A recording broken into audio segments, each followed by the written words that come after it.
আসসালামু আলাইকুম দোস্ত বুজুর্গ, কেমন আছেন সবাই? প্রিয় বন্ধুরা, আপনি কি কখনো ভেবেছেন আল্লাহ তাআলা যখন তার কোনো বান্দার কাছে কিছু বার্তা পাঠান সেই বার্তাটি কতটা গুরুত্বপূর্ণ হতে পারে? আসুন একটু আলোচনা করি। একবার কল্পনা করুন আল্লাহর সাথে সরাসরি কথোপকথনকারী পয়গম্বর হজরত মুসা আলাইহিসসালাম, তিনি আল্লাহর দরবারে দাঁড়িয়ে আছেন। তখনই আল্লাহ তাকে এমন এক ব্যক্তির সন্ধান দিলেন যিনি হবেন জান্নাতে মুসা আলাইহিসসালামের সাথী। মুসা আলাইহিসসালাম স্বাভাবিকভাবেই একজন আলেম, একজন শহীদ অথবা একজন নেককার ব্যক্তির আশা করেছিলেন। কিন্তু আল্লাহ যা বললেন তাতে মুসা আলাইহিসসালাম নিজেও স্তম্ভিত হয়ে গেলেন। আল্লাহ তাআলা বলেন, হে মুসা, অমুক শহরের অমুক জায়গার সাধারণ কসাই হবে জান্নাতে তোমার সাথী। এই অভাবনীয় ঘোষণা বোঝায় যে আমল হয় মন থেকে। আল্লাহর ওপর বিশ্বাস করে আমল করার মূল্য অসীম। মুসা আলাইহিসসালাম ও কসাই একই সঙ্গে জান্নাতে থাকার ঘোষণা বোঝায় যে পিতা ও মাতার সেবার মূল্য কী। ভিডিওটি মনোযোগী হয়ে দেখুন, এই কসাইয়ের পথ কতটা সহজ করে দিতে পারে আমাদের জান্নাতের পথ। হজরত মুসা আলাইহিসসালাম ছিলেন আল্লাহর সেই পয়গম্বর যিনি সরাসরি আল্লাহর সাথে কথোপকথন করে। প্রতিটি সময় তিনি আল্লাহর ওহী লাভ করতেন ও সেইভাবে আমল করতেন।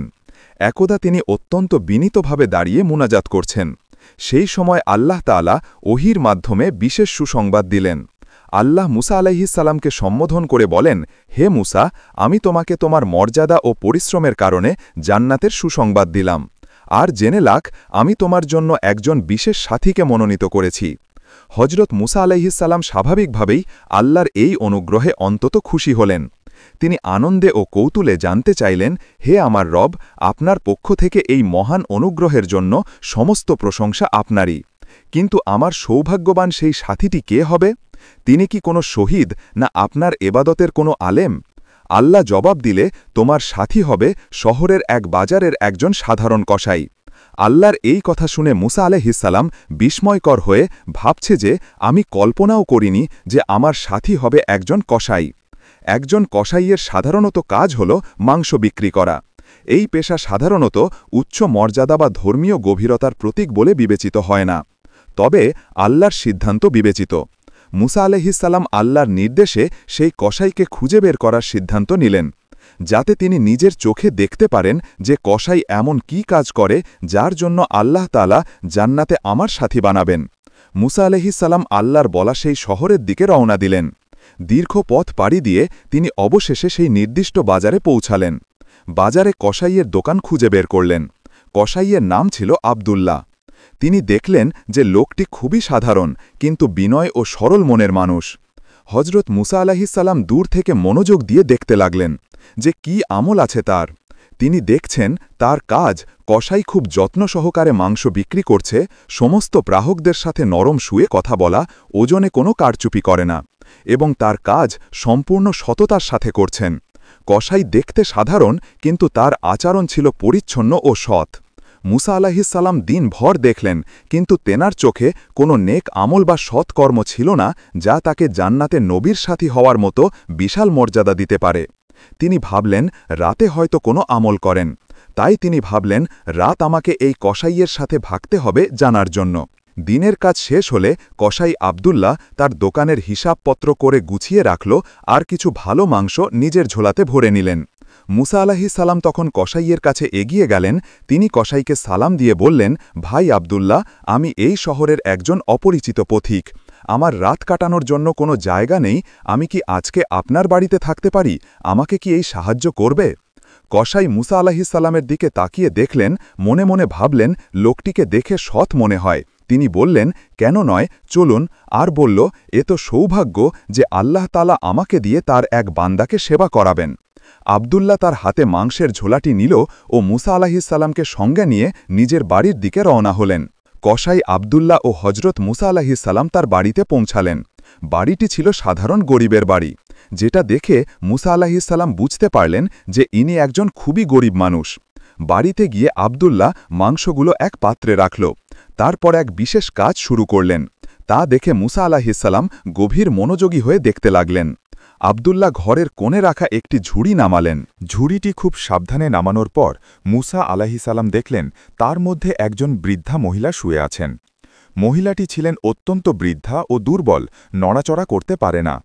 কসাই আব্দুল্লাহ স্নেহ ও ভালোবাসা নিয়ে বৃদ্ধার কাছে গেলেন। মুসা আলাহিসাল্লামের আর বুঝতে বাকি থাকল না যে এই বৃদ্ধা কসাইয়ের মা। কসাই এখন তার মায়ের সেবা করতে লাগল। প্রথমে তিনি তার মায়ের শরীর পরিষ্কার করল, যত্ন সহকারে গোসল করালেন। গোসল করানোর পর জামাকাপড় বদলালেন এবং আগের জামাকাপড়গুলো পরিষ্কার করে মাংস রান্না করতে চলে গেলেন। রান্না শেষ করে নিজে হাতে মাকে খাওয়াতে লাগলেন। খাওয়া শেষ হলে আব্দুল্লাহ তার মায়ের মাথা কোলে তুলেন। মনে হল তার মা অনেক শান্তি পেল। ছেলের কোলে মাথা রেখে আল্লাহর দরবারে দোয়া করলেন, হে আমার আল্লাহ, আমার এই ছেলেকে হজরত মুসা আলাহিসাল্লামের সঙ্গী করো জান্নাতে। মুসা আলাহিসাল্লাম এই দোয়া শুনে অবাক হয়ে রইল। এদিকে মায়ের সেবার কাজ পূরণ করে মাকে আগের জায়গায় সুন্দর করে রেখে দিলেন এবং বললেন, মা, এখন তুমি থাক, আমার বাড়িতে একজন অতিথি আছে, ওনার কাছে যাচ্ছি। মা বলল, যাও। কসাই এখন মুসা আলাহিসাল্লামের কাছে আসলেন ও বললেন, বসো, খাবার নিয়ে আসছি। নবী বলল, ঠিক আছে। আব্দুল্লাহ খাবার পরিবেশন করল। মুসা আলাহিসাল্লাম ও কসাই আব্দুল্লাহ একসাথে খাবার খেল। খাওয়া শেষ হলে আব্দুল্লাহ বলেন, আপনি সারাদিন আমাকে লক্ষ্য করেছেন, আমার কথায় বা কাজে কোনো ভুল বা ত্রুটি থাকে তাহলে আমাকে উপদেশ দিন। হজরত মুসা আলাহিসাল্লাম বলল, ভাই আব্দুল্লাহ, আমি তোমাকে একটা কথা জিজ্ঞেস করতে চাই। আমি দেখলাম তুমি যখন তোমার মাকে খাওয়ালে, খাওয়া শেষে তোমার মা তোমার জন্যে দোয়া করল যে, আল্লাহ, তুমি আমার ছেলেকে হজরত মুসা আলাহিসাল্লামের সঙ্গী করো জান্নাতে। তোমার মা কি সবসময় একই দোয়া করেন? কসাই উত্তরে বলল, হ্যাঁ, আমার মা বার্ধক্যজনিত কারণে অত্যন্ত দুর্বল ও অসুস্থ। তিনি সম্পূর্ণভাবে আমার উপর নির্ভর। আমি আমার সাধ্যমতো সেবা যত্ন করি, তাই মা সব সময়ে এই একই দোয়া করেন। কিন্তু এই দোয়া তো মায়ের ভালোবাসা ও আবেগের প্রকাশ মাত্র। একজন কসাই হয়ে আমি কি হজরত মুসা আলাহিসাল্লামের সঙ্গী হতে পারি, যিনি এমন একজন নবী যে সরাসরি আল্লাহর সাথে কথা বলেন? আল্লাহর এত প্রিয় বান্দা, আল্লাহ কি ওনার সঙ্গী আমাকে বানাবে? আমি জানি এটা সম্ভব নয়, কিন্তু মায়ের মন তো মানে না।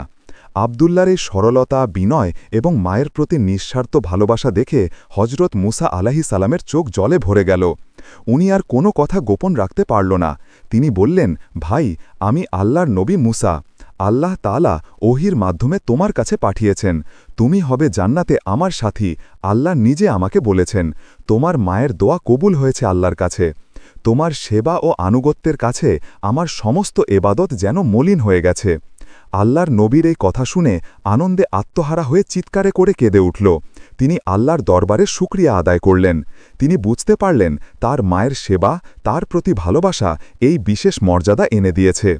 হজরত মুসা আলাহিসাল্লাম আব্দুল্লাহর দিকে তাকিয়ে গভীর উপদেশ দিলেন। তিনি বললেন, ভাই আব্দুল্লাহ, আল্লাহর কাছে শুধু রুকু, সেজদা বা নফল এবাদতই একমাত্র প্রিয় আমল নয়, বরং পিতামাতার খেদমত ও আনুগত্যেই জান্নাতের সহজ পথ। তুমি যে আমল করছ তা হল আল্লাহর কাছে প্রিয় ও গ্রহণযোগ্য আমল। তোমার এই সেবা তোমার সকল এবাদতের থেকে বেশি মর্যাদা লাভ করেছে। আল্লাহ বড়ই দয়ালু ও মহান। আল্লাহ আমাদের সকলকে মাফ কর ও তোমার পথে চলার তৌফিক দাও, আমিন। ভালো লাগলে লাইক, কমেন্ট, শেয়ার করুন। নতুন নতুন ভিডিও পেতে সাবস্ক্রাইব করুন।